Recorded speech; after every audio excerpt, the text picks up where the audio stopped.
1944 when we came to Austria. Where I did was you still live? I was still Austria, Köflach in southern part of Austria, and it was called Steiermark. How far was that from when you lived in Croatia? It Oh, was about 4 hours with a car. yeah. Anyway. And then I still went to school, and then just shortly before we came to America, I was working for as a domestic also. Bakery. No, first I was working with the Grübel, Oh, yeah. and then I worked there, and then I worked for a bakery. I helped in the bakery, and also did their housework and everything. And I used to have a basket on the back of my back, and I used to deliver rolls and bread into the town of Köflach to the different bars and few restaurants. And that's what I did, and then we've made the papers to come to America. Marie, what did you do when you lived in Austria? Well, I went to school, and after my father died, I worked in the plant. What did you do in the plant? I can't explain to you. I had to put chemical in the water to make the water a little bit softer for the Like water cold. softener, you know. Okay. For the cold too. It was a coal plant, and to dry the coal, whatever did it. So Were you guys happy there after you left and relocated? In Austria, yeah, we Mhm. were happy to be away from all the shooting and all the stuff, and we were glad that we were alive. That's why we left Yugoslavia. What was the living conditions like? Where did you live? Could you describe? In Austria, first when we came there, we just rented like a room in some places where they would let you have it, and then later on, when my father worked in the factory, and then we lived in a next town was Rosenthal, and in there the were barracks. wooden barracks. And this is post World War II then? Hmm? Is this during the war or after the war? After the war, when we came, after everything, you know, when we were settling in Austria, and it was a wooden barrack with with a faucet thing outside, and a toilet and a washroom. How many Nothing of you were there? fancy. How many of you were in one? Was it one room, 2 room? There We were were 16 people in 2 in rooms. 2 rooms. So at night it was like floor to floor We were people. laying on the floor. So if this room is this in terms of this room, how big is that comparatively to where Half. you, Half this part here. so half of you slept in a room Yeah. 20 yards by 8 yards or so? Mm, Wow. yep. Yep. Was that with, I assume, other people that weren't part of your family? Do you remember No, anything? with just our family. Okay. And when my son was over there in Austria, I said to him, my youngest one, Arnold, I said, you have to go to the barracks where we were living. So he went there. I said, oh, Mom, you lived there? I said, yes, Does it son, we still were exist? glad to have a roof over our head. We were refugees. No, are those barracks still there? The was never next to this. You sent Consume? them over, yeah? Yeah. Do you remember what street or where exactly No. it is? I don't No. remember the street now. Just out of curiosity. And that's where we walked to school for like I would say about like a good half a mile. We would walk to school. What's your happiest memory of living in Europe? When I was young and we were young and we would go with a bicycle every Sunday someplace and with a Catholic youth group. That was my happiest thing. Yeah. we're just socializing a little bit with our friends and Was this before the war or? after Okay. the war in Austria. So you mentioned that you went back to visit Krondir. Yeah. Is there anything left? What could you describe to me Oh, how you yes. felt? What is there people there? Just the whole feeling and everything that you felt when you went back to visit. Well, when we left, there were about 300 houses, 300 families. When we got back, there was only about 10 houses standing, right? And some of the Yugoslav people moved into those houses.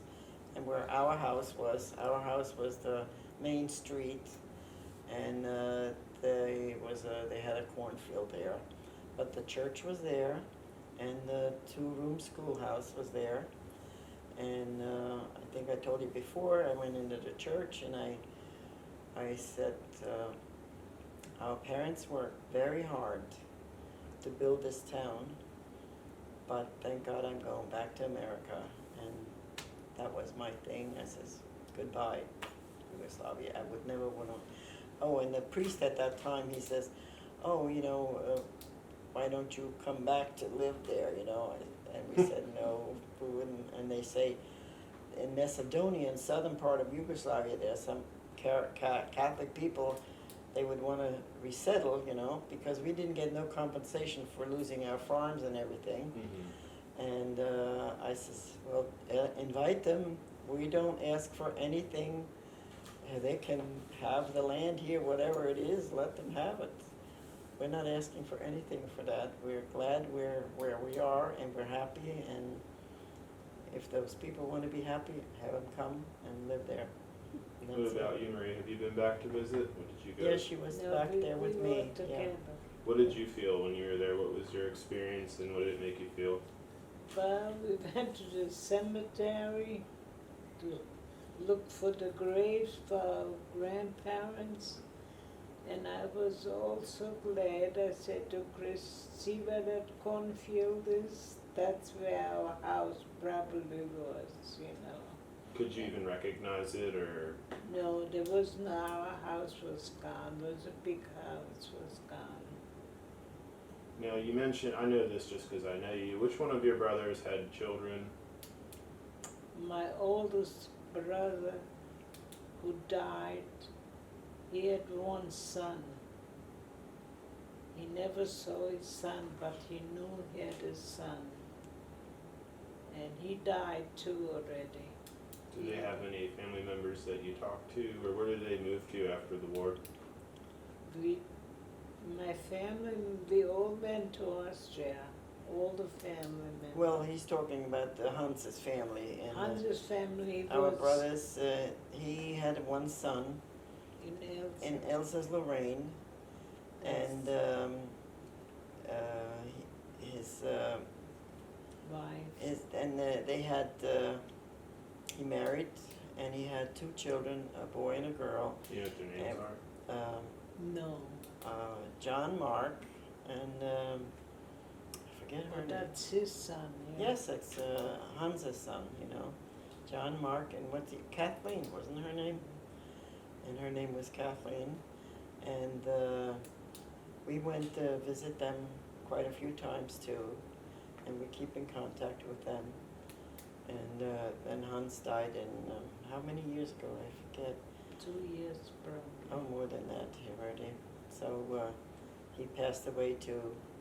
And when he was younger, he had a heart transplant. He was supposed to have they gave him regular heart. And he had the heart transplant. It lasted about 10 years he had it, and then he had problems and he passed away. He was in his early 60s when he passed away. So that was a sad thing for us too, and my mother always, she hung on him too, because that's part of her sons, just like I'm hanging on to you because you're part of my son. And then after I had Eddie, and in 58 I had another son, Richie, and in 62 my daughter Helen was born, and in 64 Walter, my last one, was born. And I'm very happy and I'm very proud of my kids, my grandchildren, and I hope they have a good life and that they're happy, and I want all the best for all of you. Marie, could you say all the years and your kids' names as well, please? Yeah, I have 9 or 10. Well, tell your kids first, your son. Oh, I have 3 sons. I wished I have a daughter, but I'm so happy with my sons and my daughter-in-laws. Well, my youngest one has no wife, he's not married. And I have 9 or 10 great grandchildren. And how many grandchildren? I think 10. 10? Yeah. Jesus. What are your sons' names and what years did you have them? The oldest one is Carl. The He was born, second one What year was Is Carl Sid- born? in 53. And Ewald was born in, when were you born? 55. Yeah, in 55, right? Yeah, and Arno was born in 63. 63. 63 between Walter and Helen. Yeah. So, Do you guys have any know, questions? you know, I'm old, I forget. You're not old. It's all right. Do you guys have any questions?